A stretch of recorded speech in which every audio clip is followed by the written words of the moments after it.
नाज़रीन, आज हमारे दरमियान ऑनलाइन गुफ्तगू के लिए मौजूद हैं वज़ीर आज़म पाकिस्तान जनाब मियाँ शहबाज शरीफ साहब। बहुत बहुत बहुत शुक्रिया फरीद साहब। मैं बड़ा मशकूर हूँ आपका कि आपने यहाँ भी मुझे बात करने का मौका दिया है। सबसे पहले तो ये बताइए कि मेरी तकरीर आपको कैसी लगी है? वाह वाह वाह वाह, जिंदाबाद। सर जी, कौम आपकी ना तकरीर भूल सकती है, ना आपका गाना भूल सकती है, अकेले ना जाना हमें छोड़कर, ना आपके मैग फेंकना भूल सकती है कौम को। ये तीनों चीजें याद है। गौरी साहब बहुत शुक्रिया आपका।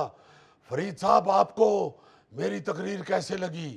ठीक है मियाँ साहब, जिन इक़दाम की आपने बात की अगर उस पर चलते तो मुल्क तरक्की कर लेगा, लेकिन अभी तो बातों की हद तक है बस। बहरहाल आपको जैसी भी लगी है, मगर मुझे ये यकीन है कि मेरी तकरीर मुखालफीन को बड़े जोर से लगी होगी। बल्कि मैं तो तकरीर के बाद ये गाता रहा हूँ, जोर का झटका है जोरों से लगा है लगा। मियाँ साहब, फिल वक्त जो बजट आपकी हुकूमत ने दिया है ना, आवाम को जोरों का झटका बहुत ही जोर से लगा है। फरीद साहब, आप जैसे बच्चे का सारी जिंदगी वालिदैन तारुफ करवाते हैं कि ये हमारा बच्चा डॉक्टर बनेगा, और आखिर में वो बच्चा लेडीज कपड़े की दुकान डाल लेता है। आप क्या बात कर रहे हैं?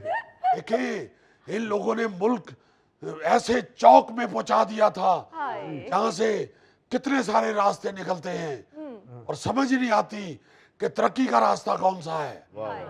चूंकि तरक्की के रास्ते वाली सड़क की नुक्कड़ पे कोई पान सिगरेट की दुकान नहीं होती जो बता दे कि भाई जी इधर नू पै जाओ। बड़ा मुश्किल होता है तरक्की का रास्ता ढूंढना। और फिर आप देखें कि मुल्क डिफॉल्ट के इतना करीब